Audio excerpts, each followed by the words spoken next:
And now, Kyle and Steven present another episode of the Go F Yourself podcast.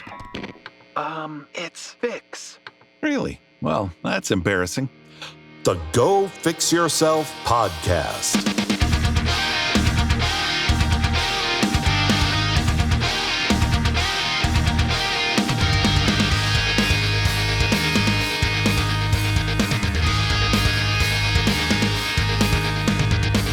Welcome to the Go Fix Yourself podcast, the podcast where we are fixing our worldview one conversation at a time. I am your co-host, Steven, and sitting next to me, and boy, is he just thick and juicy. His name's Kyle. What is going on, everybody? I have my Terry Bradshaw. Yeah. He's made his own burgers now. He was just up here. I know. And the tagline is thick and juicy. And I was like, if there's anything that encapsulates me, thick and juicy is it. Yeah. I am happy to be here. We're back in the studio. Yes. I am jacked to the tits. Let's go. Oh my! I just watched The Big Short, and Ryan Gosling says that. Yeah. I am jacked to the tits. It's a great line. I'm like, oh, I laughed so hard at that part. I forgot he did that. So if you're just joining us for the first time, Go Fix Yourself. We are just two guys on a journey to learn more about the world. And we're just having people on that we are interested in what they're doing, and we just want to know more about it. And today is no exception because we are joined by our old friend, Mr. Kyle Harrington. Welcome to the podcast. Welcome to the show. Thank you. This maybe top two most attractive Kyles in the state. Yeah. Wait, you two? The jury's out on definitely who number, one. Yeah, I was gonna say the jury's out Maybe on two. the other two. Whatever. But Yeah. I'll throw my name in that. Well, thank you for coming on, dude. We're appreciative. having me. We've known each other. We've known you for a long time. Yeah, I was thinking about when When- I actually met you guys. Yeah. Yeah. Well, and I was in because we're journalists too. I don't know if you know that. We do a deep dive of who is this person that we're having on and what are some good questions. No, we do not do that. But I was thinking, I was like, when was the first time that because you're a singer-songwriter. Yeah. Spoiler alert, because we'll get there. Sure. And when was the first time we actually played together? And I think it was Anchorage City Church Spring Fest. Yeah. Like at least when I was in the band. Was that when Emery came up? No, that was Change Point. Okay. So that was like 2010. I think this one was like the year earlier, 2009. And Wow. I think because like you were playing, it was Anchorage City Church, and we played downstairs, and we came upstairs, and I had just joined the band, and you were doing this 3-chord like loop, and you were doing all these different songs. Wow. I remember this moment because it was like one of the first times I had seen you. You remember? I remember it. Yeah, and it was like you were just playing like GCD, right? But Something like that. a lot of people don't know is like a lot of pop songs are just made of 3 chords, and then you can do like any rendition. And then you started doing like, I can't remember, but there was like so many songs, and then all of a sudden you threw a Thero song in there, which is my band, if people aren't knowing. And so you threw one of our songs, and so we're sitting there, we're like, that's so cool. He's like covering our song. We're like it now. So I'm pretty sure that was like the first time we ever like met, maybe, and like good. officially played together. I was always starstruck by Thera. So. Oh, yeah. get the fuck out of here. We were always struck by You were in a band. I was. It was a little different. It was a little heavier. Kyle wasn't. Yeah. He wasn't No, I remember. He wasn't going to heaven. If you know what I mean. He wasn't playing the churches. We were like, what's something that sounds evil and dark? And then we're like, Witness the End. That's good. It actually is a good. It's band got a name. good ring It is to a it. good band Yeah. name. I will give you that. And then one of our first songs was, ironically enough, There Is Hope. I don't know why. I was like, what are we doing here, guys? We're kind of sending mixed messages. we worship the devil, Yeah. but we want people to to Turn embrace those us. crosses upside down, you silly nillies. Come on. Anyway, we're getting off track. But- Yeah. So, and then ever since that time, like we've kind of, interwoven, I guess, our lives, right? So you and your lovely wife, Amanda, you put on a Christmas party. Yeah. And then we came a few years ago, and it was the first Christmas party with more than one Christmas tree. Because you had like to do that. 3 giant, you remember that? Because Because that was one of the, we took a picture. It was like a Polaroid picture which is very on brand for you guys. Oh, yeah. But we took a Polaroid picture. I still have it somewhere of me and you at that party. We need to find it. Yeah, I'll have to find it. It's somewhere in my stuff. But yeah, it was the first time. And then also the first time I had a Hendrix gin. Yes. I think Amanda was making those. Maybe Yeah. she was like, You guys, I was like, gin oh tonic." wow, this is cocktails can actually be good. I'm like, damn, not just I don't need to just be drinking beer anymore. Yeah, gin and tonics. Yes, Very that's what it was. Anyway, well, that's kind of how how I know my personal story. But thanks for coming on, man. Yeah. I really appreciate you. So something we do on this podcast is we always say my parents listen to the podcast. Rick and Carol are their names. They live on the East Coast in New York specifically, not the city. We're not that cool. They're upstate New York in the country. But Perfect. they used to live up here. Now they moved away. They moved back to New York, and they don't know who I know. They don't know who we know. And they literally sometimes, they're afraid that we don't have any friends. And so what we like to do, a little segment on this, is we like to literally say, like, meet my parents, introduce yourself to my parents. Give us a quick overview, give them a quick overview of what you do right now. Yeah. Hey, Rick and Carol. Well wishes to you both. Oh, I'm sure they just got tingles. It's like we're listening to ASMR right now. So, I've been a guitar, bass, and ukulele instructor for the past 20 plus years in Eagle River and have recently added sound baths to my resume. Yes. See, now that sound baths, I'm very curious. I know. about. When I first heard, I saw some videos of you online. Yeah. And I was like, What wait, website were you on? Well, I don't want to talk about it. But Well, they get uploaded everywhere. Okay. You should have an OnlyFans. I thought about it a few years back. A naked naked boy in sound the bath. bowl. Naked boy in the bowl. This before bowls. Like my buddies and I would joke about we got to start making money somehow. We can go out and work. And so it's like, well, what if we film our workouts and just call it Camboy Dungeon or something like Yeah. We didn't. Not yet. Yes. But if you search for it, CamboyDungeon.com. No, I don't know if that's the thing or not. Our workout videos I'm did gonna not. check. Yeah. Don't. subscribe. Yeah. So they were just floating around, and through various people in circles that I have, they would be sharing and be like, That was a weird flex. well, I'm popular. I have a lot of circles. I've got more than one. Yeah, but it was just odd because I was like, I've always known you were a musician. I've always known you kind of dabbled in a lot of things. And then I saw you with the bowls, and I was like, well, what the hell is this? What is going on here? Yeah. Because I was always used to having a guitar in your hands of some sort, I feel like, because that's the image in my head of you throughout the years. Oh, yeah. And so people were sharing around, and I clicked on a couple, and I was like, okay, I am into this, but I don't know what it is. Right. Yeah. It was an odd feeling because the sounds. Yeah. And I'm hoping we're gonna whip those things out Yes. at some point. Yeah. Yeah, so We'll get a right before we hit record, Kyle did whip out one of his bowls, and you'll see. I mean, for some people that probably don't know what sound baths are, like mom and dad, you'll see what we mean. They're probably thinking cereal bowls. It's no, these things are legit, giant bowls. Yeah. I had no idea how really big they were. And then you did the sound Yeah. that they make, and I was just you could feel the room, the vibration. You could feel it reverberate through your skull. Yeah. I was like, damn, I okay. felt it all over. So we're gonna turn the lights off. We're gonna light some candles and cut the podcast early. Sure. No, so we're very interested in sound baths, and that's one of the reasons why we wanted to talk to you. But I think also it's that transition of what you were doing to what you're doing now, right? So I mean, we can go back to the first big jump into working for yourself, and then transitioning into, or just adding on to this new thing that's in my head, I'm seeing it on social media, but I'm not it's not quite prevalent, right? And so maybe let's go back and talk to us about how you made that first jump into teaching guitar.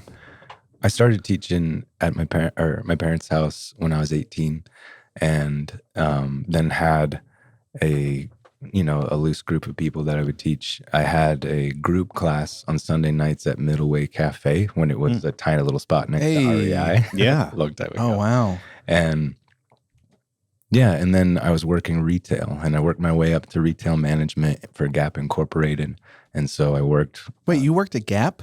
Yeah. Well, I did Banana Republic, Mm. and then I did. Didn't you work at Gap? I worked at Gap for a short stint. It was my first modeling gig. No wonder. Yeah, it Cool makes Kyle. a lot of always sense. work at Gap. Yeah, it's a good time. But Something about Kyle's Banana Republic was Banana- a little nicer. Yeah, I have to say. I do go. I still shop at Banana Republic. Yeah, right? yeah. It's a little. It's a good find. Yeah. Okay, so you're retail management or Retail management, and then American Eagle came up. I signed on with them. Blah blah blah. Was head of store of the Fifth Avenue place.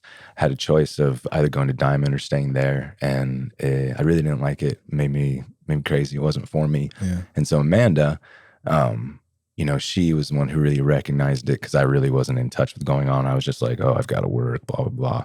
And I got an offer from Mike's Music, a local music store in Eagle River. Said, rest in peace. Yeah, R.I.P., Yeah. They had a good run, Yeah. And so then they offered me, hey, do you want to be our guitar teacher? We can get you up to, 40 students a week or something eventually. And I was like, I told Amanda that, and she said, you have to do it. Yeah. And quit this corporate job that is really hard to get fired from.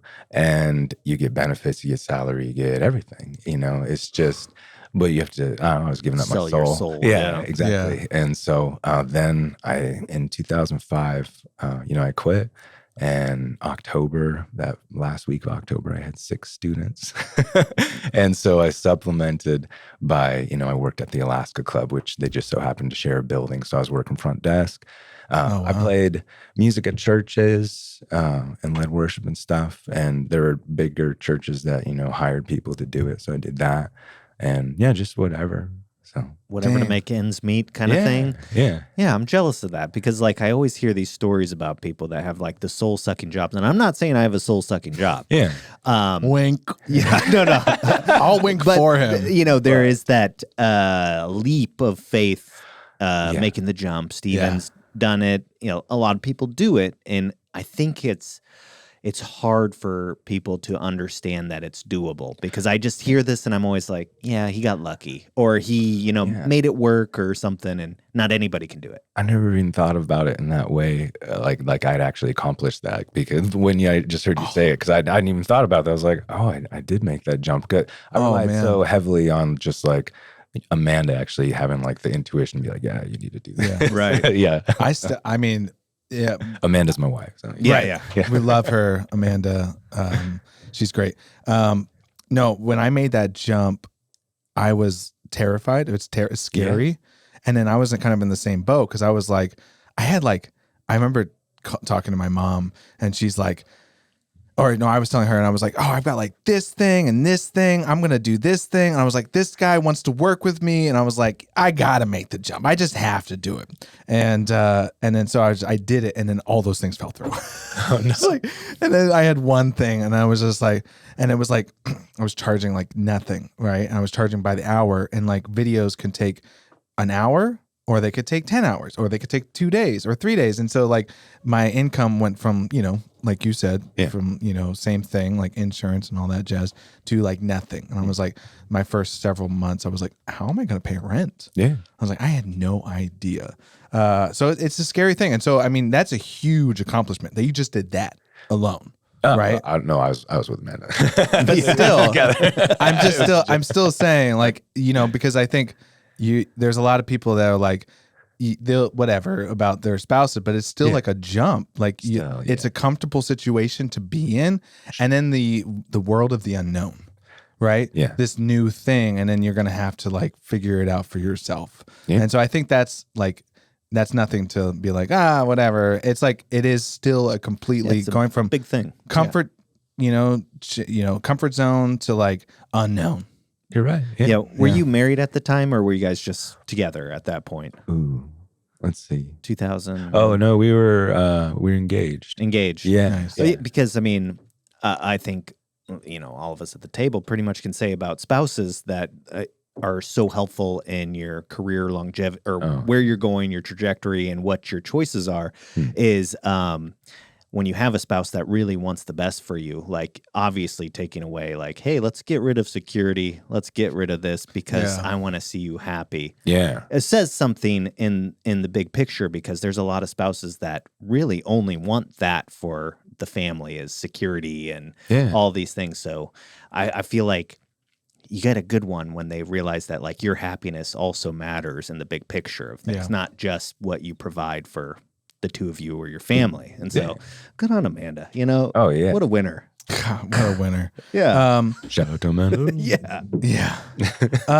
So you all right, so you made this jump and then you're finding yourself with like less students. So you're working in Alaska Club. How did you kind of build that up, that clientele to like, did you just be like, fuck it, I'm all in, like more hours? Oh yeah, no. I opened up the schedule to work. I worked 6 days a week, and I worked 6 days a week for over 10 years, and so like I worked up to around like 70 students a week. 70? Yeah, it was a lot. And Is that an hour a student? half an hour? Half an hour. Lessons, yeah. Holy shit! So that's 35 hours. Yeah, and then work 35. you know, like morning shift at the Alaska Club. But by the time I had maintained at least like 40 plus students for years on the books, except for summer. Summer, you know, it goes down, which is kind of nice. And then I made the switch to go just to lessons, but I still worked 6 days a week for however many years. Yeah. And then it came to the point where I was like, oh, I want 2 days off. And then I got 2 days off and it was like I had a vacation every week. So, Right on. You're like, I'm gonna raise my prices. Yeah. I mean, we all get to that. Like, there was like the business, The time aspect. yeah. of it. Like, there's moments where I'm like, you know, I'm like, oh yeah, I get to that point where I'm like, oh, I don't want to work Friday, Saturday, or Sunday.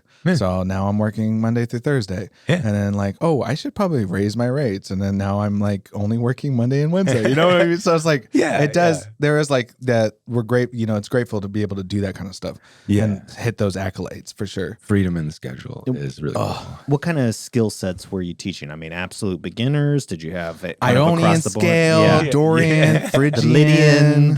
Yeah, I know. It's really just anybody that would come in.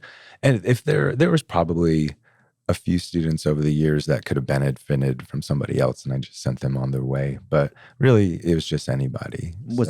And kids to adults. Sure. And Was it typically acoustic, or was it both electric? Was it a certain style? Like, what did you find yourself doing? If I would, when I went to guitar teaching, to guitar teacher in Matanuska, and his name was Jeremy Strung. I think he's still around. I haven't seen him in forever. What a good name for Jeremy. I think it was like Strung or Strunk. I can't remember, but I always remember Strung. Yeah. And but I was just like, dude, I just want to rock. Yeah. I just want to like teach me the metal. I wanted to solo, and I like wanted to do that stuff and like write songs. Come into my studio, well strung. That's what it was called. Oh, that's good. That's what it should have been called. That's actually, even if his last name wasn't that, that's a good name. Nice. Anyway, well strung. You could have that. Yeah. Yeah. It needs to be on a shirt. My business name on my license that I don't use is 6-Step Program. Oh, there you go. Yeah. People will have questions. Listen, 12 steps. I can do it in half. I can half it. I'll do it. You'll be well I strung promise. by the time we're done. So, yeah, like guitar lessons. I always think I took classical guitar at UAA for, I don't know. Is that what you got into guitar, or is that no, for the first? That time? wasn't the first. Like I had, a cheap electric guitar that I played, and then somebody was like, "Well, if you like guitar, you should just take guitar lessons at UAA for a credit." And so I took classical, and I'm like sitting there like trying to play like pop punk on my classical guitar with a pick, With and they're like, "No, strings. sit here like this with your." No, I was in witness the end. I was like, do you know who I am? I have a show at the UAA Commons. You nerds. There might be a lady there, and there's not a single one in this class. So, yeah, I was always like dinking around, but I was like, I kind of dug the classical guitar style because I was like, and nowadays you see what people are doing, you're like, Jesus, I quit. Like, it's insane. Yeah. But I like a little classical guitar every once in a while. Yeah, no. I teach whatever the players Whatever they want. Yeah. I don't try to create like little copies of myself or anything like that. Just try to find out like what the player's going to be and draw that out of them and try to expose them to a bunch of things and see if what they want to do. Yeah. Dang. Then just work with them from there. I love So, that. there are typical things where like, if they're younger and don't practice or whatever, then we go down this road and we go through a method book for sure. And we take a nice, easier route like that. But if they show promise or interest in music, then we can start like pumping up sooner and getting to the, I don't know, you could call it more fun stuff. Right. So, Like, here's an edge solo from you too. Yeah. I teach them what songs they want to listen or they want to learn. And so I'll just like listen to the song and write out a version for them. And so we do a lot of that. So I play so much music and know so many songs that are so just, I don't know, off the wall. Like a long time ago, I knew like Taylor Swift was super popular still. And man and I were driving in. Two Swift fans here, baby. Like Two Taylor Swift Swifties. songs were coming on the radio and I was singing along to him and man was just like, How do you know this? it's like I this could not secret be that she was more like, what? attracted to you right now. I'm a jack of all trades. Yeah. I'm Swifty. Yeah. It reminds me of like a DJ. I'm assuming because like a DJ has to know all these songs Yeah. and all the stuff. Not even stuff he likes. He just has to know. Yeah. Because and it's so like- it's probably similar where you're just like, all right, this kid wants to learn this song. Like my mom, Carol, she's a piano teacher as well, so she does that. She's like, all right, this kid watched La La Land. Have you ever seen La La Land? Yeah. All right, well, he wanted to learn this song, so I downloaded the sheet music and learned it, and we're going to teach him. And I was like, you got to watch La La Land. But it's like stuff like that. Like, first, I love La La Land, okay? Yeah, apparently. Don't judge. But I'm sure there's like a lot of stuff that you're just like, you have to learn because you're like, I have to teach this tomorrow, stuff like that. No, I just listen to it and can write it down. God. So there's some stuff that got a gift. a little bit more. It's practiced. It's called the 90s where we didn't have YouTube or the internet. Yeah. internet. So Yeah. you have to either buy a book, a tab, or you have to sit there and just like Watch figure it the out and hands. just watch the hands. The first time I tried, like I was watching like Kurt Cobain on a VHS tape, Oh, wow. an A-shaped bar chord with two fingers, Mhm. and I like press pause and I run up to it, and the screen's all fuzzy. What the hell is he doing? How is he making that? That's not a chord. Yeah.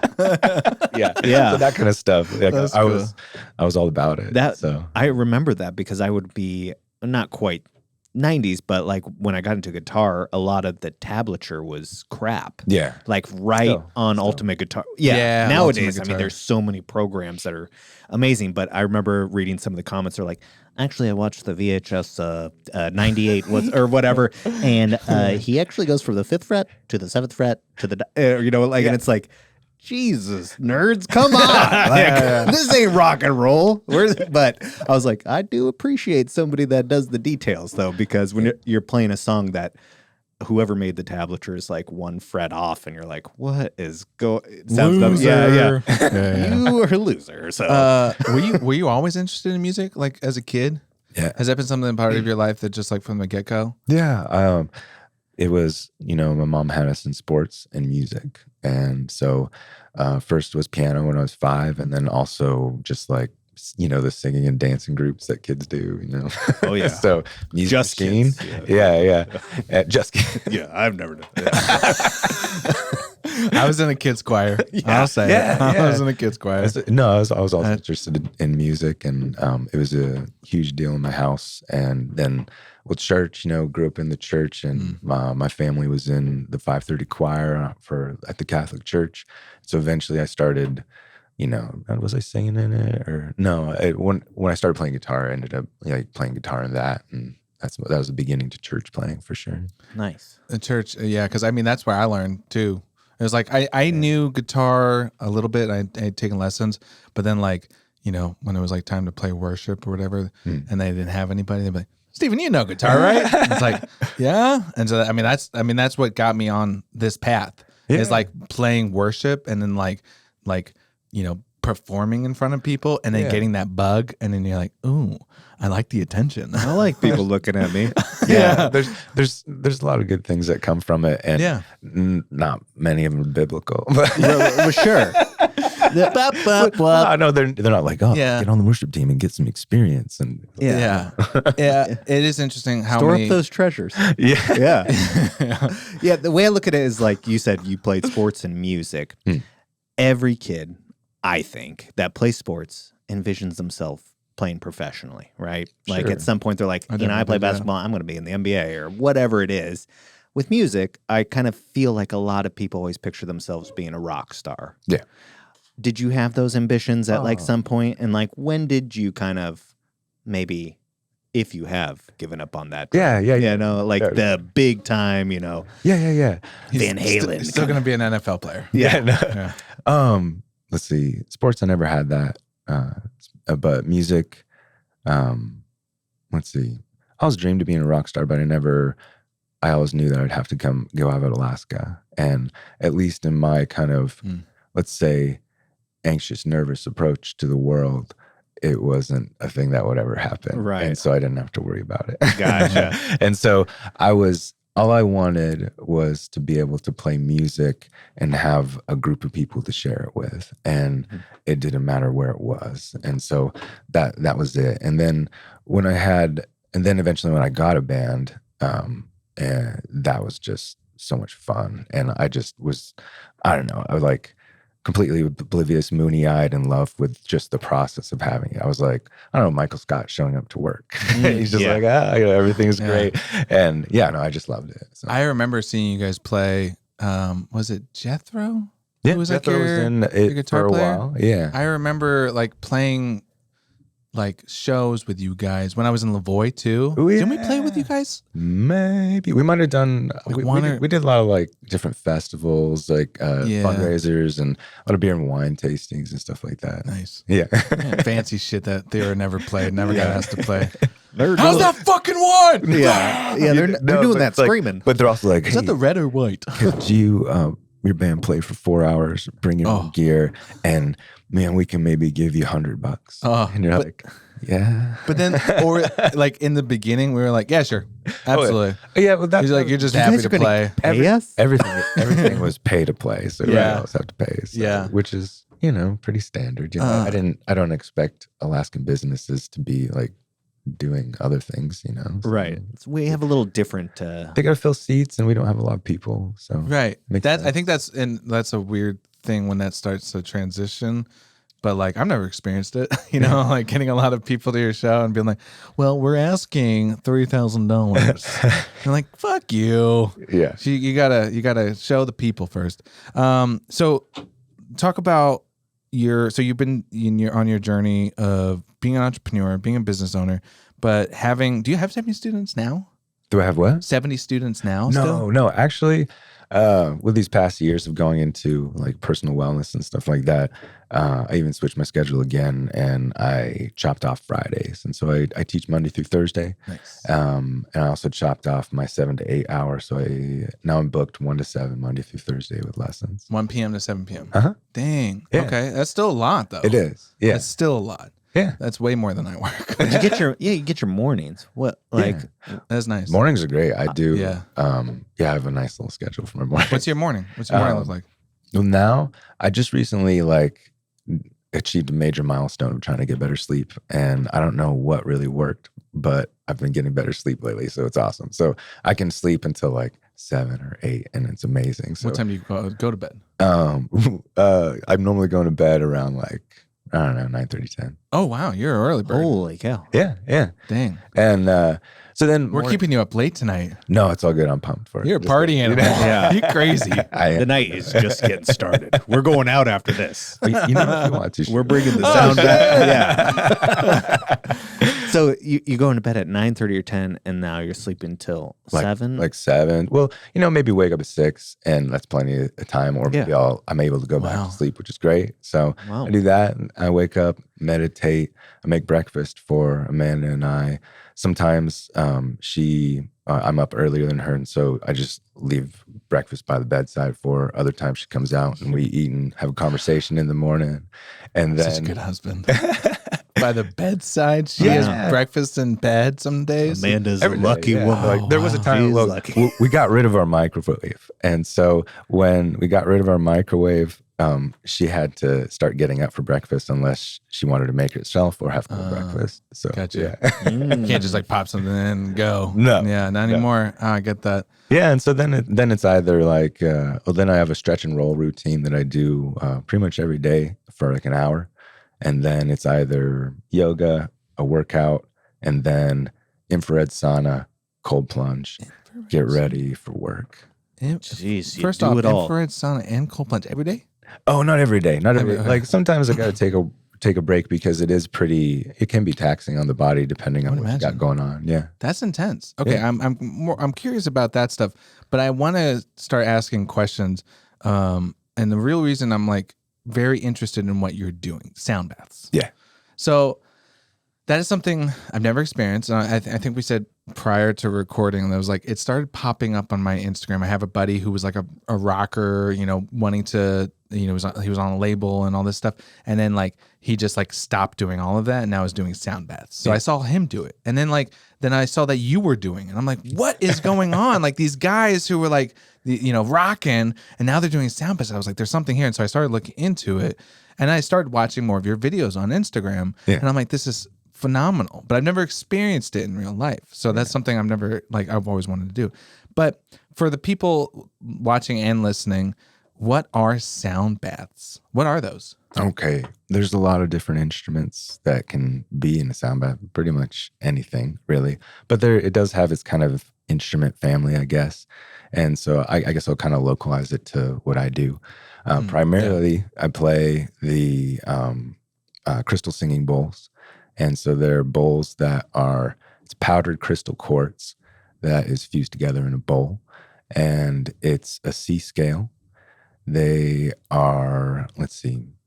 C major? Yeah, C major. Nice. And so each bowl is tuned to an energetic center in the body, a chakra. Or if chakras don't work for you, they're also places where we have major hormone releases.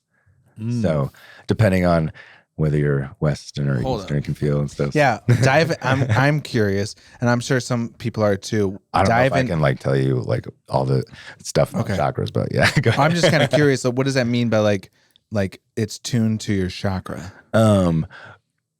Basically, experience-wise, I play a certain bowl. People feel it. Doesn't matter where they're at in the room, they feel it and localized in that area of the body. Gotcha. So the vibrations, work energetically, physically on each area of the body. Interesting. Feel that in my loins. Yeah. Well, yeah. We were talking about this, and we're gonna. Oh yeah, no. Yeah. There's I do sound baths in tons of different places, and there's one place that I do them where maybe more of like even like broy clientele feel cool with coming in, and it's great. And I love having the conversations with them because they're just like straight to the point. And this one guy was like, "Hey, is there a bowl for like sex kind of stuff?" And I was like, That's where all of our minds first went to. Yeah, he's asking We're the real, bros. He's We're asking bros. the real question. yeah. No, I was like, "Oh yeah, sacral chakra. It's right here. You probably felt it right there." And maybe. And he's like, "I'm glad that I had a blanket on, man." Right on. Because it is a mess down there. It's like, okay, cool, man. He gets up, the blanket doesn't move. Yeah. Like, oh, You could snap this blanket in half. Now it's oh God.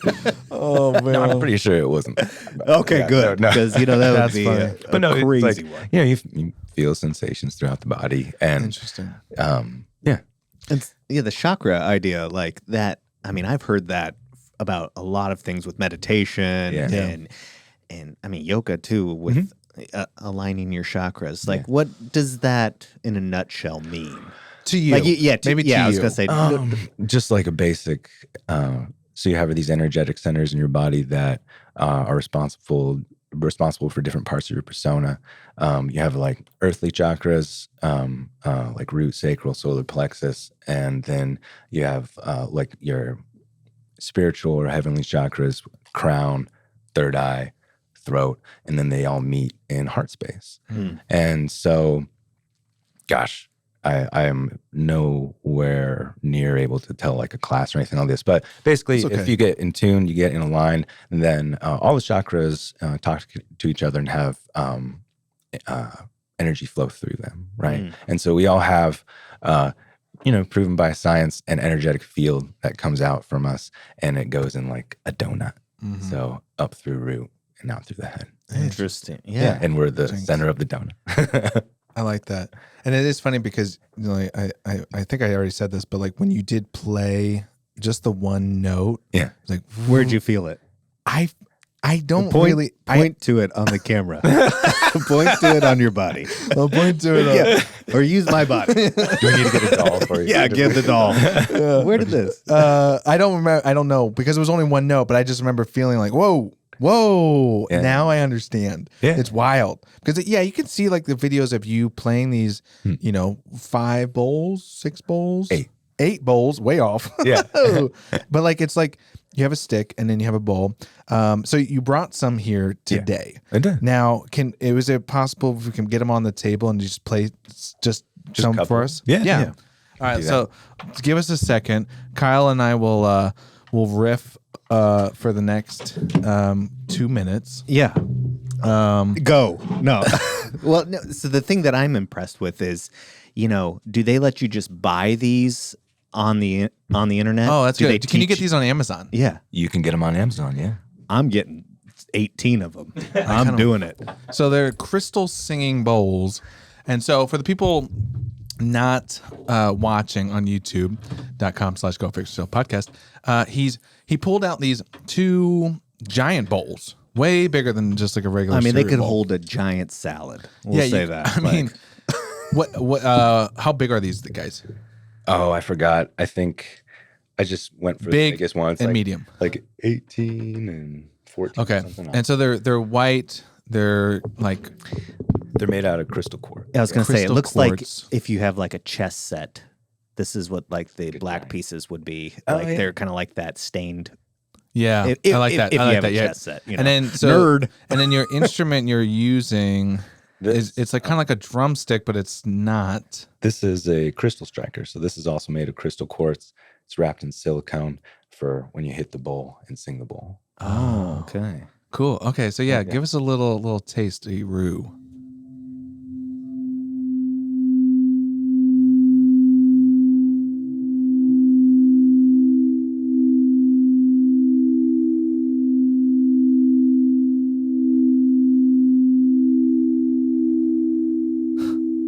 I like. Dude, It's weird. That's like cool. it's just. Can we do this again? But I'm gonna take my headphones off. Yeah. And I need you to play it like and a then can you snare put the drum. microphone down and then so people can hear. All right. Let's see. I want to be In the moment. In the moment. All right. Close my eyes.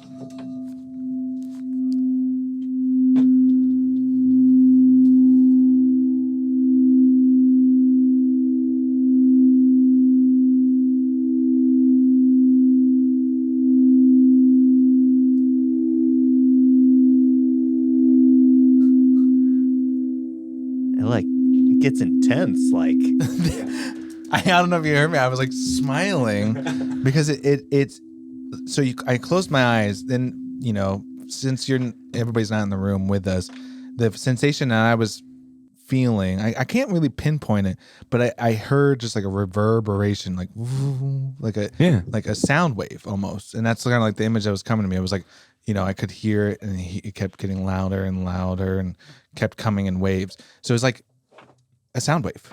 Yeah. I don't know if you had that. you're getting essentially what's happening is God, you're, fuck you. you're getting bathed with sound. Yeah, It's I knew covering you were it. gonna say that. Like what do they call this again? So like how do you learn this? Yeah. Oh, Like TikTok. no. Well, how did I get into it? Well, Yeah, like I'm curious how you got into I mean, it. it's an instrument of some sort, Oh, like like the how to- technique and all of those different aspects of it. Like, The way I learned it was, I don't know. It wasn't like I needed to really learn it. I just played it. started doing it. I'd already been in kind of like I don't know, you can maybe call it like, people call it a healing walk or something like that in the kind of yogic fix yourself community kind of thing since 2015. So I had been doing a bunch of had been into meditation, had been into knowledge of this kind of stuff a little bit. And so I coupled that with just what felt good, what felt practical to, clean up the 7 chakras from what I knew, and also what I know from music and how we use music in our culture.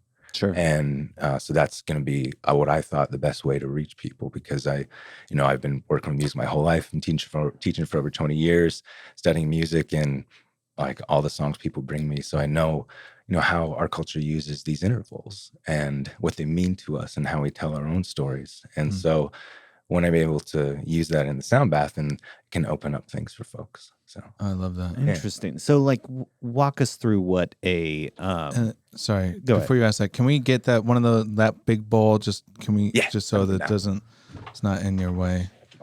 I apologize. Just chuck it. It's just a big check it. How heavy are those things? Yeah. I'm nervous. I was like, I want to just feel it, but I'm also nervous to like get near them because I'm like, I don't want to break them or anything. No, you can play them, man. Because they look expensive and they sound expensive. Yeah, they're expensive. I think they are. But I'm sure they are. You probably don't have to replace them, right? Oh, Unless they break. Unless they break. Yeah. I remember when I chipped one on accident, and it's still working. It's still fine, but it was just like, Now it gets your chakra out of alignment. It's like I feel something. It doesn't feel good. Yeah. So like walk us through like a session. What would you like? Do you make like a set list kind of idea, or like? No, I mean, I'm gonna do this bowl. Yeah. Then I'm gonna do this bowl, and then I'm gonna get them with this bowl. Yeah. Oh, I'm gonna hit their loins with this one. And an encore, I'm coming back with these two at the same time. Yeah. So I concentrated for a little bit on what felt good. Right. And then also kind of like I came up with different practices that based on feel and based on when I first got the bowls, like I didn't know sound baths were really like a thing or anything like that, and which we'll go into the story of how I got into them. But I just played for myself and for friends, and based on kind of like social science of figuring out what worked on these people and what also was working on me, then I formulated kind of things that I do. So I have a session a part of it called maintenance, or either do maintenance or what I call Scandinavian spa. So maintenance is when you go in twos or minor twos for your half step, right? And having that type of interval is really intense because it's not really harmonious, it's dissonant. And so I tell people there's going to be dissonance in this, and there's a lot of like people who do sound baths who don't do dissonance, but I don't believe in that. So What do you mean by that? Dissonance? Yeah. E and an F right next to each Oh, other. so Right? that kind of, okay. Yeah. Talking about notes. Okay, gotcha. Notes, yeah. And so I go through that, and that opens up kind of the chakras right next to each other, where it creates just kind of like this highway in between them. They're bleeding into each other, where we get that dissonance going on. And this is where people have kind of like the most reactions, where it won't be the part that sounds the prettiest, but they'll tell me like, wow, I really like this because of what I felt and what I experienced. And so maintenance is going through the whole body at once, and that can be intense. And then Scandinavian spa, which is what I normally do, is I'll do 2 bowls for a couple of minutes or so, and then break off into harmony. So that's like hot and cold kind of thing. Oh, and cool. so you get a little stuff, some intense, and then you get release, intense and release. And so I do that. I do elevator at the end of every one. And elevator is just like holding root open and then going up the chakras. And that feels really good, especially at the end of a session. I make sure there's major themes, minor themes, and then kind of like mystical kind of feeling themes to kind of just cover like happy, sad, and curiosity, exploration when people are going inside, because we all have all the things inside of us, whether it's a happy thing or a sad thing or maybe a curious thing. And if we create that space for all these people, then whatever people have going on, whatever their body and being kind of needs for them, then hopefully it'll happen. Yeah, like for the sounds that you're experiencing, like I got into this for a period of time because I was always like, what's a good thing to do when you're trying to study or memorize stuff or trying to meditate, and like their theta waves and all these different things? Is that any kind of correlation to that, like where you're hitting certain frequencies in the ear or what you're hearing can put you in different states of focus or meditation? Is that similar? Yeah. So I'm also a certified breathwork instructor, Oh. and in primarily the traditional pranayamas, which are life force energy control. It's breath work from like Vedic texts, but I don't really teach those. I took that and I kind of make my own drop-ins at the beginning. So there's like leading breath work and kind of like a mindful state with people. And so the brain waves actually, like that comes from the person themselves. So their brain waves will lower if they're able to get into a meditative state. So we go through the body with breath, and then we bring the bowls in. And usually we operate around in beta, mid to high beta, which is like a shitty kind of fight or flight. Dropping down into alpha is like that focused, really nice meditation. And then theta is like, that's dreaming. So you can be in a waking dream state, Gotcha. which is super cool. So What is that called when lucid dreaming? Yeah. That's when you're sleeping. You're but you know you're dreaming. Yeah, that's that. I think it's probably different than that, but yeah. I mean, to an extent. So you've experienced this theta? Yeah, waking Interesting. theta. I experienced waking theta in primarily in a type of therapy that I was in with a licensed professional counselor. Yeah, called brain spotting therapy. Yes, I just found out about this. Right. EDSR or Well, there's also EMDR. There's two separate things, but there's similar stuff that you do with eyes, field of vision. Right, because that's the whole look over here kind of where thing. you keep on going side to Right. side. Yeah. And it's funny because like someone just told me that they were going to this, and that's the whole thing. Where like I guess the therapist will have like a pointer and be like, all right, look around, and then I don't know if you've heard about this, but then there's like a concussion moment protocol. There's a moment like where like all of a sudden like it might connect with you more, I guess. And it's because in certain moments, this is how it was explained to me. So maybe explain it if I'm wrong. We tend to like look in the same spot. And so it's funny because like when this person was explaining to me, I was like, I fucking do that all the time. Like when I'm like, how do I react to this? I like look to my right. Right. And I'm like, and so it'd be funny. I'm like, interesting. I wonder what trauma is going on my right, like that. I always am looking to my right, or what does that bring up? So that's interesting that you're doing this, because I just found out about it. And I'm like, I want to get into it.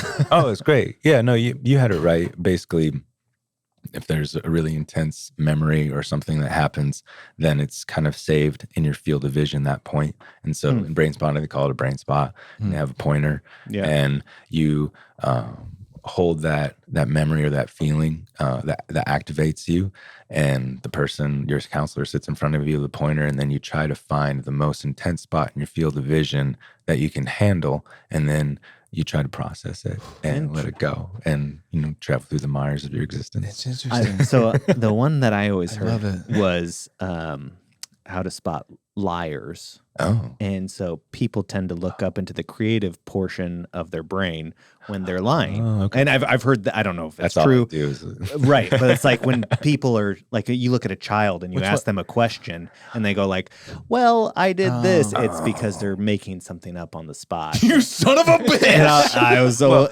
you were a liar. You fucking liar. I get lied to every day. Yeah. How's practice? Yeah. How are you practicing? It's super good. Super good. And generally people that aren't telling the truth don't look you in the eye. Nah, That's a common theme too. But so that's right when you're saying that. So when you're lying, make sure to look in the straight eye. in the Do eye. Not look up or Yep. down. Look straight in the eye. Don't give all the details, because that's another sign you're lying if you give too many details. Yeah. Okay, so I'm curious. There's a few things that I want to talk about, but one of the things, is how did you get into this? Yeah. And I think, and you might be able to wrap this into like another question I have is, since you come from a Christian background, and then, I don't know about your upbringing, but my upbringing, and sorry, mom and dad, but it's like when they wouldn't even like, when there was yoga, it was like, that's a no-go. Yoga was Anything Western, which now I'm obsessed with. Eastern. Eastern. Okay. Western. Yeah. I'm a Anything American. Get it out. Big Trump guy. Sorry, JK. LOL. It's not true. Yeah. No, so anything Eastern, I'm kind of like, I'm into Ram Dass and Alan Watts right now. Ooh, yeah. And like, and it's and it's still like there's parts of my brain, like my Christian brain, that are like, it's a little woo woo. It's a little woo woo, right? Yeah. And so, how did you go from like that place leading worship, and you don't have to go into too much detail if you don't want to. Yeah. But I'm very curious the best. how you made that path to this. And talking about chakras and being confident in talking about chakras, because I think that's another thing. The transition happened a long time ago as far as, quitting going to church, and then the deconstruction, or what is it called that people go through? Common phrase, yeah. Has been strung out for a while, but mainly had its most growth in these past years. Let's see. So how did I get into sound baths? Yeah. We'd go into Joshua Tree, and I saw that you were there. And you went. We've been a bunch. You were you were at this beautiful like Airbnb, and you were like wrapped in this like nice looking sweater next to a pool, doing with an acoustic guitar, and I was like, music video. They're shooting a music video. He started a cult. He did it. He did it. We're in. Coming to Joshua Tree. We're in. Yeah, we are. We did say like if any of our friends started a cult, we are in. Yeah, we could have a good cult. Absolutely. Yeah, I think it could be a lot of fun. I'll be the treasurer. Sweet. You got to have money coming in. Yeah. So, anyways. But Golden. We'll talk afterwards. I won't be the treasurer. I don't know what I'll be. A secretary maybe, but you won't really want me as a secretary. Videographer is huge in the cult world. You got to have the social clips, everything. Get the masses into the cult. Do. Yeah, okay. I get that. Social media. We've thought about it. That's good. No, I heard it from those past ones.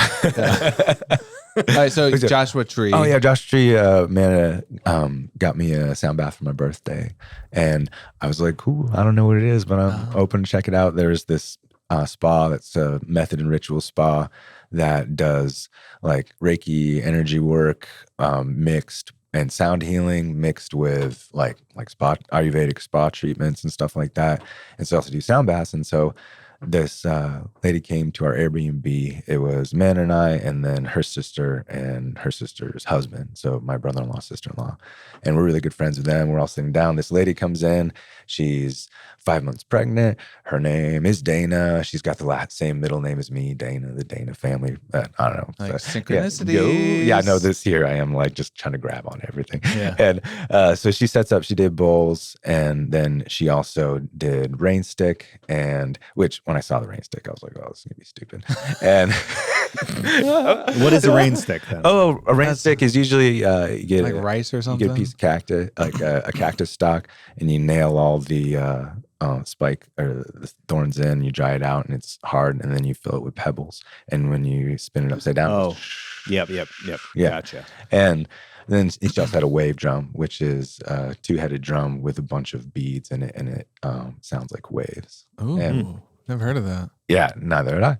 And so she's leading this meditation, and I'm like, oh, wow, this is really good. I'm actually like getting into this, and that she's really good at this. And then she started playing the bowls. And then from there, I felt like my brainwave states like kind of dropping, which I was very familiar with because of brain spotting therapy. At that time, I had been doing it for like a year. And in brain spotting therapy, the goal is to get like low brainwave states so you can get down deep into the subconscious and figure out, what needs to go, what needs to stay, what needs help, that kind of thing. And so I was like, I know where I am. This is cool. I can do work here. I've been practicing this. And so then I was just like going through the body, searching through the body for any part that felt like anything, put awareness there, feeling all this massive like vibrational energy coming in, directing intent to it. And then I just start to cry. And I was just like, well, cool. I'll just cry. Here we go. Boom. And because during brain spotting therapy, it's kind of like an exorcism. So I was like, I'm pretty used to crying now. This is great. This feels good. And then she starts doing the wave drum and the rain stick. And then I start like laughing. It's like I was just like giggling and laughing. And then she goes back to the bowls and I was crying again. And the only way I can explain it is cleared out some shit for a seat for intuition to come in and sit and give me a message. And this, I don't say lightly because it's not like this shit happens to me at all. I really like hear a message from something that I would consider like source, God, intuition, whatever you want to call it, higher self. And it's like, you're going to play the bowls. and it was like this. I don't know. I felt like my very cells were talking to me, and so then I came out of that experience and I was like so pumped. I was like, I'm just gonna order some bowls. It's gonna be good. And then I started playing for myself and friends.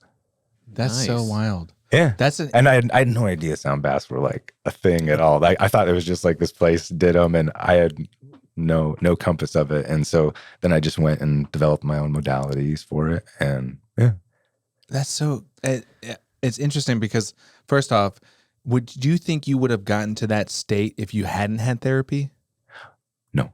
So you're saying like you had to have the base of therapy to kind of like experience what you experienced with the sound baths? Not necessarily.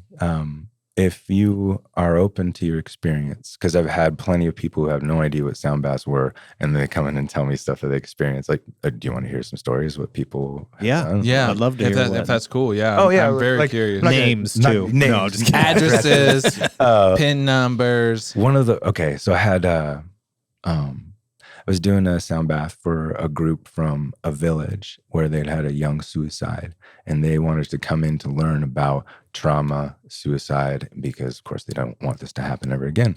And then the person who was putting that on said, I think they need, like a sound bath. We come in and have them have more of an experience of like healing, meditation, stuff like that. And I said, sure. And so this group of people from a village, they didn't know like what a sound bath was. And they told me like, well, I thought you were going to have massive speakers and just blast us out and stuff. And I Like just Back had, to the Future. Yeah. Oh yeah. One speaker. Yeah. And so at the end of that, this young woman, she's like having tears, and she was just like, she starts to kind of almost like smile and laugh. She said, I met my miscarried children. And she starts describing them, and it's like there's this beginning of a cathartic experience for her, and it was amazing. And then like the matriarch, this like the grandmother of the group was like, I traveled to spiritual lands, and this and this and this. There were rainbow auras, and I knew that my ancestors were beyond here. I wasn't ready to talk to them yet, but I hope to go back again. And it's like, oh wow, I've had a lot of people do. Well, there's a lot of inner child wounds for everybody, pretty much. Inner child needs some help. Yeah, and so a lot of people meet inner child and kind of organically do parts therapy. And so there's that. People meet past loved ones like grandparents and stuff. That's a big one. Wow. And a lot of people see colors, the light sound bridge. And so you see like the rainbow colors and stuff. Or people just, I don't know, it's limitless, because if you're going down into your subconscious, it's like you're in your inner cosmos. You can go anywhere. Yeah. You can experience a lot. You said something earlier when you first did the sound bath that it kind of like lets you go inside, and there was things in there that you need to get out. Oh yeah. And kind of like open up space for. Yeah, that makes sense. And I think that's kind of what you were saying. There was parts in you.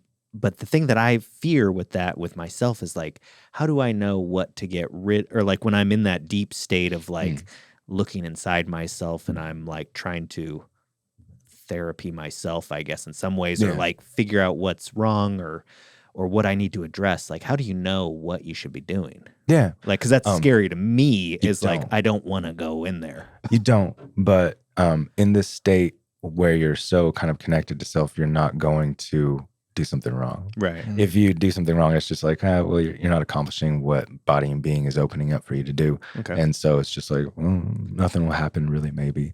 But yeah, no.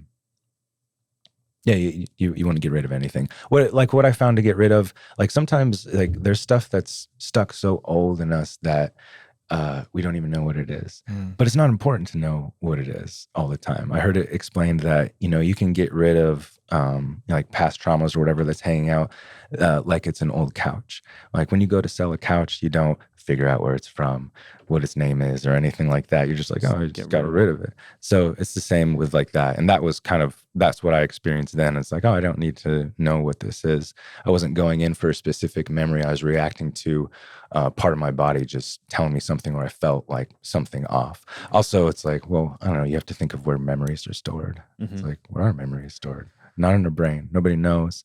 There's people who think that memories are stored in like the phase 4 of water in our cells, which is kind of like a crystalline state, and it's set up just like a USB to hold information. There's people who believe that it's stored in our energetic aura kind of thing, and so I don't know, but yeah, I just saw something there, and I was like, oh, never thought about that. Let's give this attention, let's see what's going on here.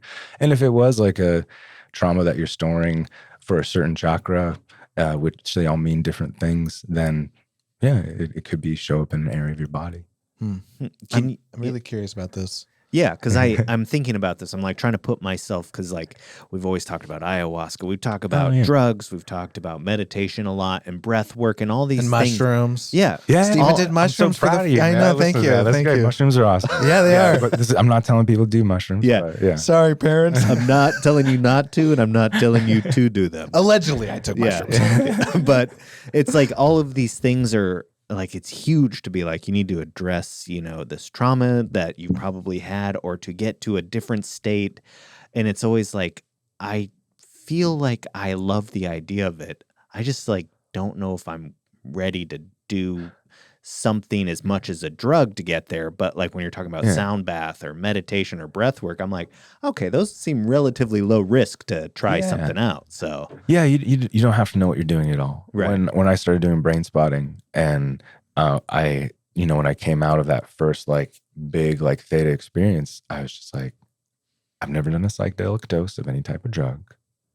And I feel crazy telling you this, but I met my younger self and and he was like, "Oh yeah," and just was like, it was just brushed it off. It was normal. There's no openers. Okay, no plant openers. rookie. Yeah. There's no plant openers or anything like that, and so it's real safe. And like when you go down deep, it's like you don't have to be in control. You can. It's best just to show up and be like, "How can I help? What do you want me to do?" You ask questions, and then if there's an action for you to take in your subconscious, you will feel that it's right to do, And so, yeah, there's, I don't know, just wild trippy stories that I have of things that happened during a session that were really cathartic for me. I don't really know what they mean and stuff like that, but they happened in my subconscious. So, yeah. Interesting. Yeah. I'm curious. So when now you're doing this for everybody else, what's going on inside your brain as you're performing? Like, are you trying to be like, like focus on like, I'm grateful, Kyle, you're grateful, be grateful, like send out great gratitude to everybody, or like, what's going on in your brain? Or are you just being like, oh man, they're not ready for this get D them right here. Oh, the D. Jeez, Steven. That's I did not even think about that. Shoot. That's a social clip right there. It's really kind of all of the above, right? Yeah. Where I don't believe that I am like casting spells on people and shit like that at all. Right. I believe that I'm holding space for people. You could say it'd be like, I do go through affirmations in my head, or for the different chakras, or that kind of stuff. And, keep the people on the mind all the time, or see kind of what's going on, try to feel things out. Oftentimes during sound baths, I'll feel led to just and concentrate in a certain area, and then someone will come up to me afterwards and be like, "Hey, I've got this type of cancer," and it just happens to be the area that I was working on, and they ask me questions and stuff. And so there's also that kind of things that happen, but mainly it's reciting mantras and then holding space for people, and that really is just, I don't know, it's kind of like a mental clarity kind of thing where you're just kind of like feeling everything. And really just the way I hold space is I call it play from the forest. And so one of my like kind of like inward journey places or safe spots has been a forest. Like, there's a lot of different like therapy workers and stuff. They bring you to a meditative state and you get to a safe spot. Mine's always like this forest. And so I just envision this forest that's popping up around people. And so that's how I can like think about like 30 people at once, where I just think about the surrounding that we're all in together. So yeah. And then the chakras turn into like different flowers based on their colors and stuff like that. So yeah. Man, is it kind of like for you, are you just like, almost in it with them? Or are you really like you're the guide along their journey? There is a bit of like kind of Sherpa to the parasympathetic. Yeah, I do experience things and have stuff going on my own, but really it's just like I have to hold the room for everybody while they are, hopefully feeling safe enough to go in and have their own experiences, even if it's just like they want to sleep, or just feel at peace. A lot of people who they have like cancer or like MS or something. And like with cancer, the doctors are telling them like, put on your boxing gloves and you got to fight. Yeah. And that's totally the Real fucking wrong negative thing to do. terms Well, too. yeah. Well, I mean, you don't get into the sympathetic nervous system to heal. That's fight or flight. You get into the sympathetic or parasympathetic, rest, digest, repair. And so these people who have been kind of at war with their bodies come to a place where they actually feel good with their body, and it's just kind of like they don't know what to do. They're just like, wow, this is really great. I have a friend with ADD or ADHD or whatever, and always runs like a really fast heartbeat. Whenever she comes to a sound bath, she wears one of those Apple Watches and she goes and hugs 40 for like the whole time, and then comes back. Really? Yeah. Wild. That's so crazy to me. I love this. I'm curious. It's like, do you offer this as like a part of your business, but also like when people like, what do you want to do with this? Do you want to go to people's houses? I've been trying to think about that. Right now, I kind of will go anywhere, and I've thought about building an extra space behind the house or getting my own kind of space. And having groups, but then also be able to do private sessions. There's different like tools and stuff that you can use for like sound healing, like these tuning forks, which are tuned like the same as the bowls, but you can put them like on the body. And I've been working with those doing, putting like tuning forks on acupuncture points and seeing what that's like. And so I've been, I don't know, messing with that. That's pretty cool. Messing with that. That does sound cool. Let's just see what happens. Oh, yeah. It's rad. No, it's like rad. You get the tuning fork with the corresponding chakra for the area of the body, and then you go for different acupressure or acupuncture points. So one thing that I think about a lot of times is with this is there's obviously the in-person aspect of it, but like if you were to listen to that through like a song, not a song, but like through Spotify, like if they're a sound bath, do you get the same effect, or do you need to be in the room to experience that vibration? That's a good question. That is a good question. Yeah. See, and I really don't know. I believe that, you talk about listening to brainwave kind of things. Right. Like, I believe your brainwave will track with things for sure. I think the vibration is important though for the body to actually feel it and to get in. So maybe if it was with some like kick-ass speakers or something, some Bose headphones, immersive. Yeah. I was gonna say I've watched a lot of your videos, like web you doing it, and I've never felt what I felt when you just did it for us. Yeah. Right. So there is like something there. I'm like, oh, like I was like, now I see. Yeah. Now I see now. We are all just standing columns of water, heavily affected by vibration. So amen, baby. Amen. That is true. Well, I am very curious. So like when you're not, because you do work, 1 to 7, you said Monday to Thursday, but you're doing these sound baths. What is it, something that you do like on your time off? What do you like to do when you kind of relax and reset? When you're not being the human optimization. When you're not playing with tuning forks on your elbows and infrared, cold plunge. Cold plunging. Which I am kind of curious how you got into all that stuff too. So, but anyway, what is it, something that you do? Like, do you turn on the TV? What are you watching? Are you reading? I haven't been into TV really for a while, but I know you guys love film and everything like that. So I was like, well, I could tell them some movies that I love. And by the way, it's Doc Holliday. That was Doc. Freak. Yeah. I can't believe we are goddamn off of that movie. Idiots. Well, I just saw the meme of it like recently, and I was just like, how did we forget that? Because I'll be your Huckleberry. I got a lot of trauma I got to work through. We'll sound bath. So bring it. We're going to shut this off, and then we're going to turn the lights down low. No, but so there's no really TV shows, but I can give you one that I really like, but I can't watch it with Amanda so I'm only on like season 2, and that's Righteous Gemstones. Oh, I love it. Oh my Love God. it. Love that show. So great. Does Yeah. she not find that humor funny? Danny McBride is kind of like Not her, no-go not her sure, shtick. yeah. Yeah, Hey, yeah. That's what I I'm get finding it, between there's a lot of guys I talk to that are like, does your wife find the stuff that you find funny? And I'm like, absolutely not. No.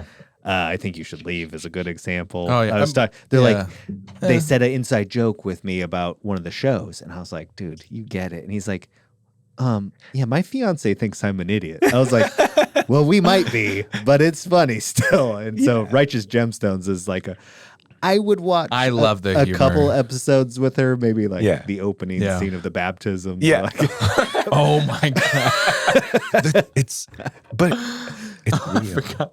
well, right. It's This exists. it's like parody, but also at the same time, You know it's you were involved in Yeah, it. yeah. Like, well, at least I was. Yeah. Like, I know. I think that's why I find it like because I relate to it. Yeah. I'm like I was there. That Yeah. was me. Like when the youth pastor. Like I'm not gonna spoil anything for the new season, but like there's a youth pastor and he's just like not like doing a good job. Yeah. But he's like still putting Not that face. cool. He's still putting that face on. Like, all right, parents, get with your teenager. And I was like, that was us. Like Yeah. I was the teenager. I will be too. To Yeah. be honest. Yeah. There's a lot of stuff in the show that So right, not Righteous- for everybody. Danny McBride, it's funny because I was listening to an interview recently with him on Smartless and total different.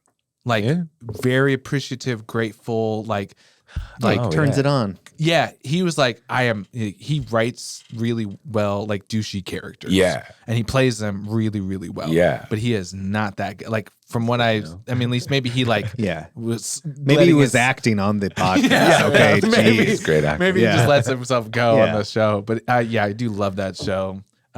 You do a lot of reading then, maybe on the Yeah. side. Reading.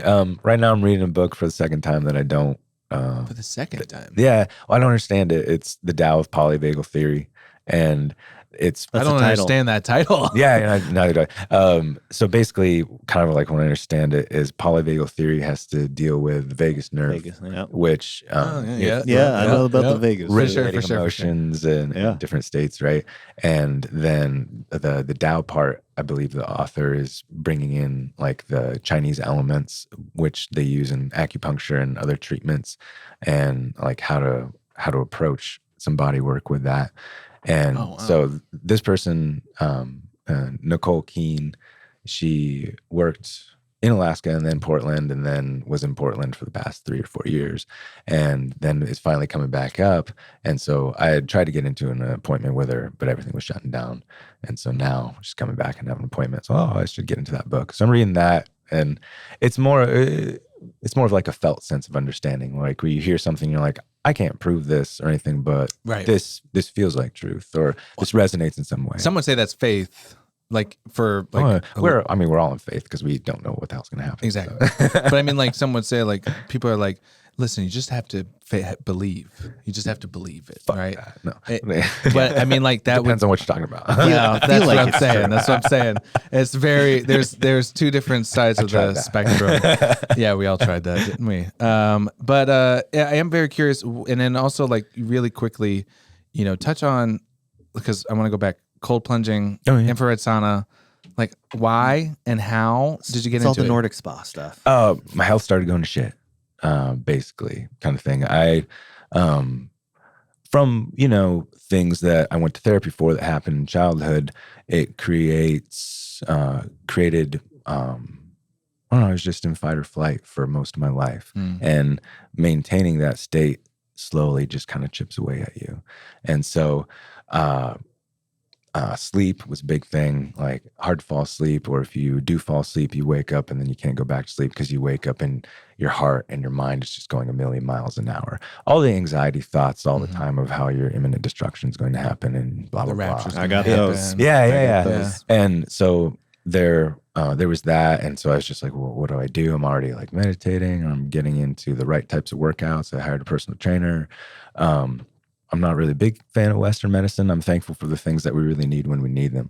But I don't like it. So I was like, what else can I really do to like figure things out? And so, hormesis, stressing the cells, to accomplish all these things is what I was like getting into as far as hot and cold, all the benefits of like bringing down inflammation, hopefully better sleep, reduction in anxiety, and basically just testing different thresholds and practicing calm inside them kind of thing as far as like different intensities. And I don't know, it's hard to describe, but yeah. I've been recently, and I talked about this in the last podcast, watching Alone. Yeah. And they're all talking about like, if you go through something tough, you're always going to end up better on the other side, basically. Yeah. Is it kind of similar, like kind of something like that, where it's like, hey, I'm doing something tough, like the cold plunge in my brain. I've done it once, and I've done cold showers and stuff, but I don't look forward to it. Yeah. I don't want to do it, and it's only like more like, you know, we were doing a 100-day challenge last year. And it was only more because I was like, guys, I did a cold shower today. I only wanted to say that. So I was like, I had to do it. I didn't want to lie. Didn't want to look up and talk to him. It's 80 degrees. It's freezing. Yeah. I turned it to 70. Yeah. Yeah. But so it's something like that where it's just like, you know, it's kind of like now you're doing it. It's kind of like mental toughness almost, and kind of like. No, it's really for the physical benefits, like benefits. And then mental, emotional. It's like you do feel more energized. It does like cut inflammation really, really well. So I changed my whole diet and whole everything to something that's very limited when compared to what America has to offer. And so, What is your diet? What is it? Okay. Is it like it's not like paleo? You can't say one word. You could call it like a more modified paleo, but Okay. I only eat organic, and then I only eat olive oil, avocado oil, and coconut oil. Okay. And so I don't eat out. I've only eaten at one restaurant that aligns with my way I eat, and that was in Sedona in 3 years. So I don't eat out. Wow. Yeah. Okay. Well, it makes sense. I mean, like if I you love really are committing to something that, like, Also, if it affects your health too, I mean, that makes sense. Now, point being, you know, finally Amanda was like, "You got to take a bullet sometime." You know, our friend's a good chef, and they're gonna cook, and you know, it's not gonna be stuff that's on your menu. But do you think you could do it? And I was like, "Yeah, I'll try it out." You know, And like hey, cinnamon toast crunch. No, the food was great. That he made it tasted really good. I didn't get sick or anything like that, but my body just went poof and inflamed. Like I was puffy, like my toes were like little sausages, and I had all this stuff. And I'm still trying to get like some of it down. And that's when I really was like, oh, and I need to up the, you know, the hot and the cold to help out with the inflammation. And, Wow. And it really helps. Yeah. yeah, because I mean, that's the whole idea behind, I mean, like the Nordic spa idea is what you've just explained is they've been doing that forever. Yeah. And a lot of cultures have done that to build immune systems, to decrease inflammation. Like I was reading about some of the Indian tribes, that's what they do with the newborns is they dunk them in the river to help build up their immune system immediately by exposing them. Granted, I'm sure a lot of them died from doing that before they knew kind of about hypothermia to an extent. But like the idea is like, it's not a new idea at all that thousands of years we've been trying to expose ourselves to elements to either build our immune systems or to, I guess, unknowingly decrease inflammation in our body. Yeah. Well, I don't know. We need struggle. Right. If we don't have any type of struggle that we're going through, then we'll make one through our head and we'll cause some sort of drama that's going on. Then it will just make it up. So choosing your struggle is just, I don't know, it's great. It just kind of like focuses everything in instead of like looking at like 8 different mouse holes or something like that. It just goes, right. And you're just like, wow, I'm just trying to survive in this hot box or something. Yeah. Sometimes I hate in a glass case of emotion. I hate memes that are just like so simple, but I'm like, that's effective. Is one of them I've seen is it's 2 men glued together in a picture. One is extremely obese and one is super fit, and it says choose your difficult or choose your hard, basically. Is because if you're overweight, like life will be hard in some aspects. And if you are super fit, your life will be, I mean, committing to the gym and committing to a diet like you're doing. I mean, it's not always easy. It's having to sacrifice a moose's tooth and beer. I don't know if you drink beer or anything like that, but being choosy about certain things. Yeah, I quit alcohol in 2020.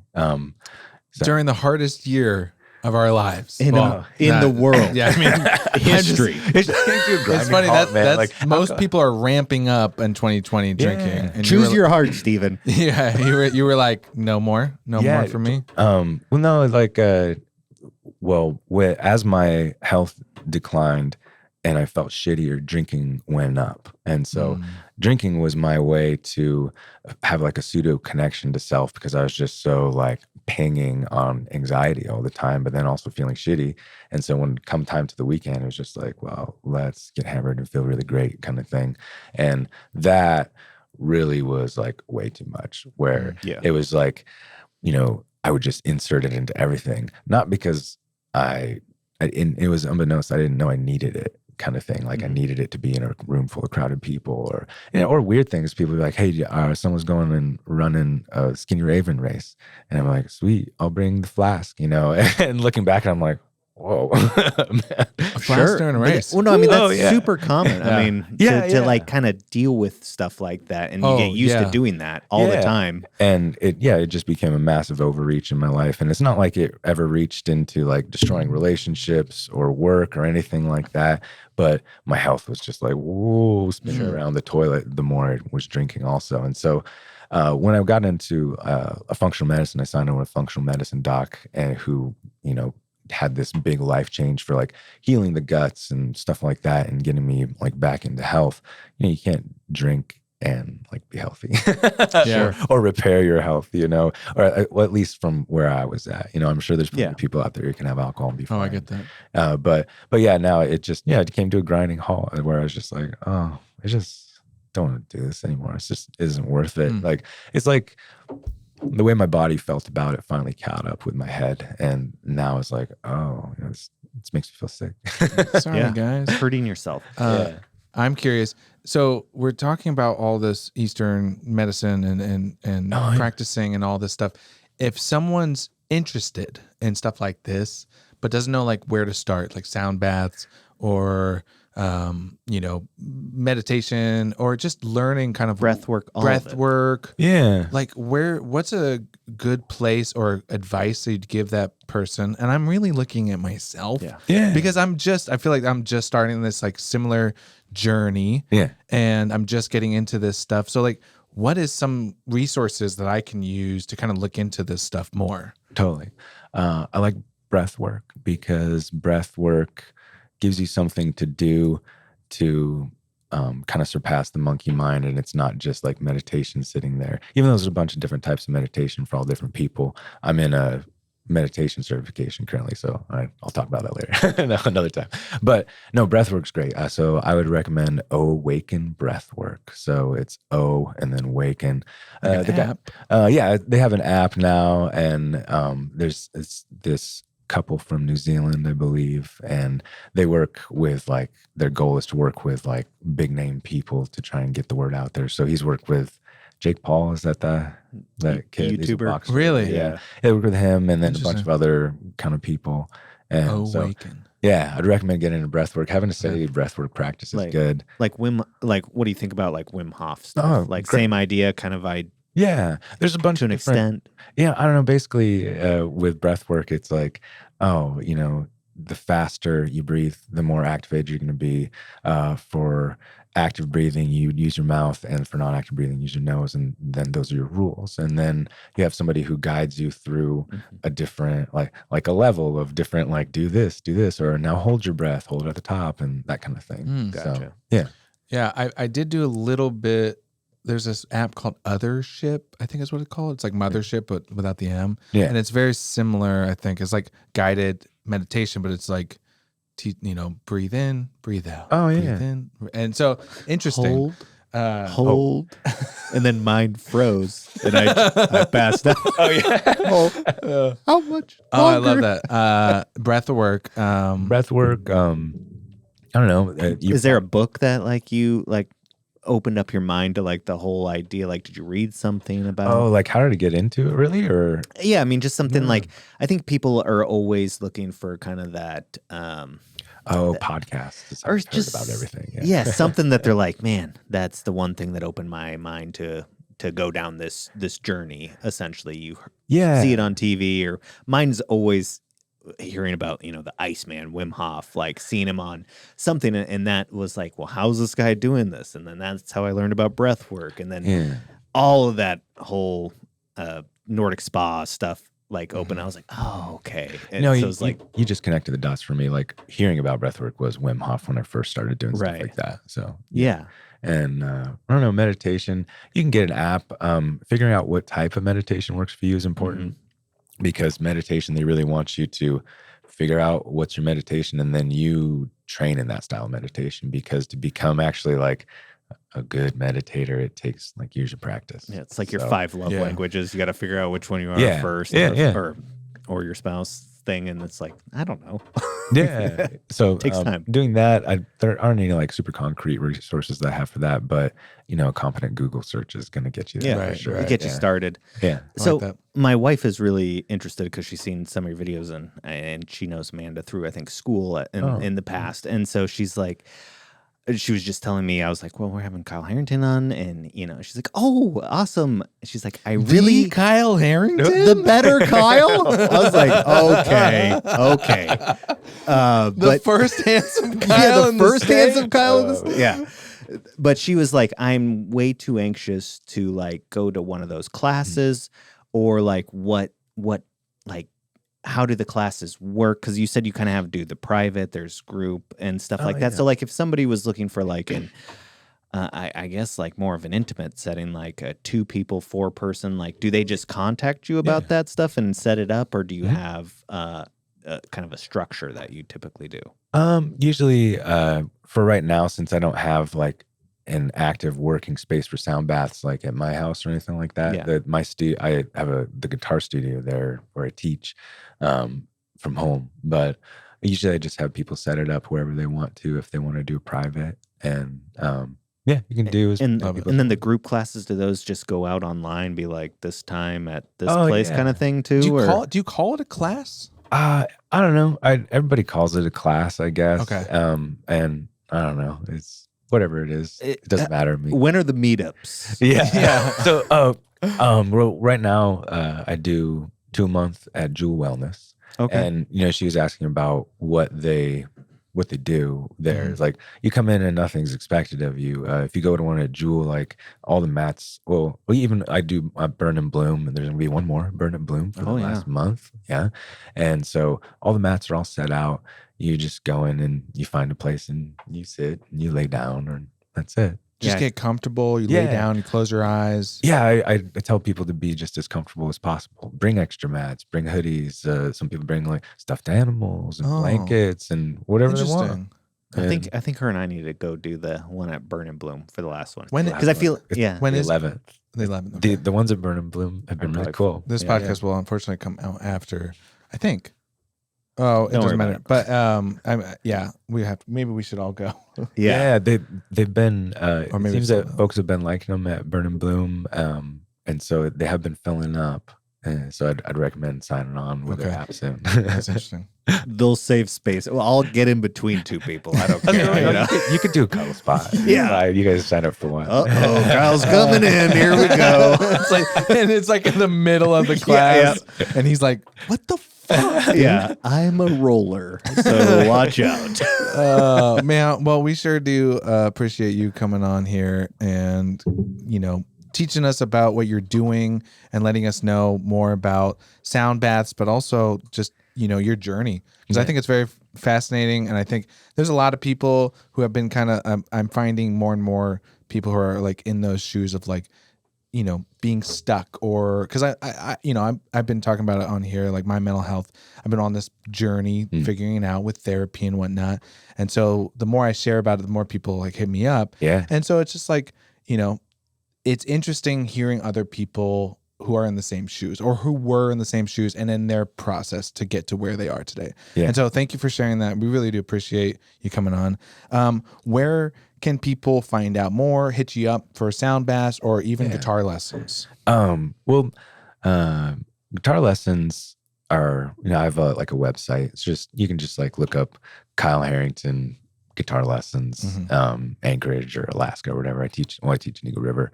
And then I don't even know what I have, like 4 domain names. I don't know which one. I remember.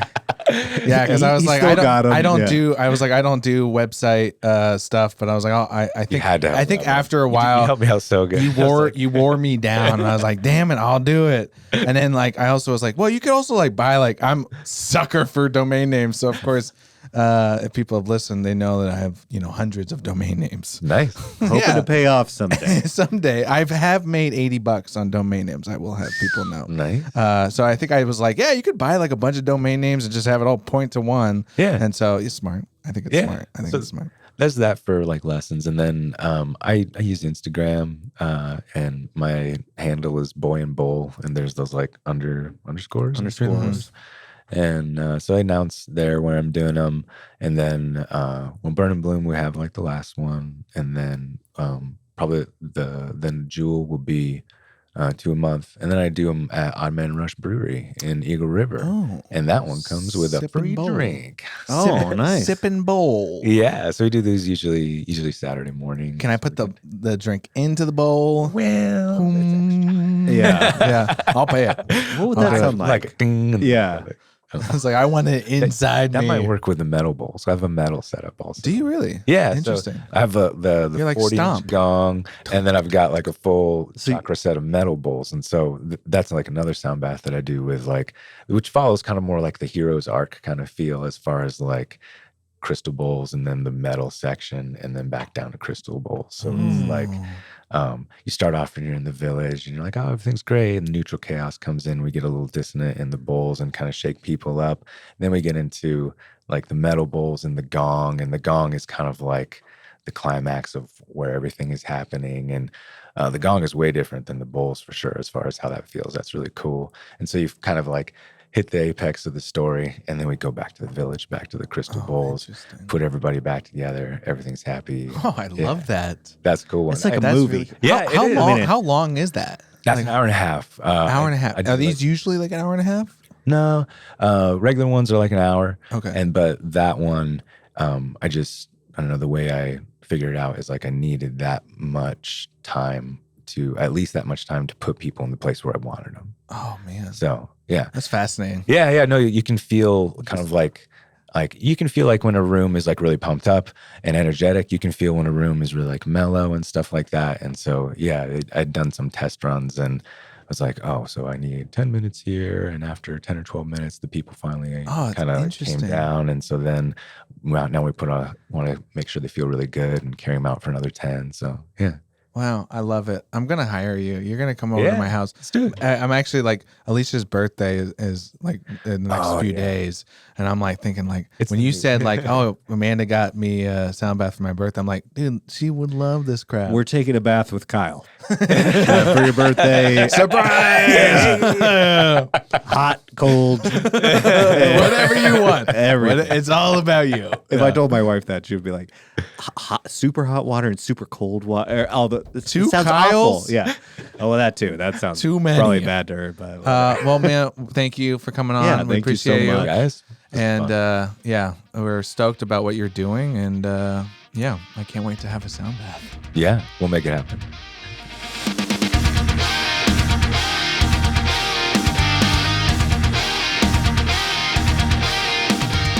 Thanks for tuning in.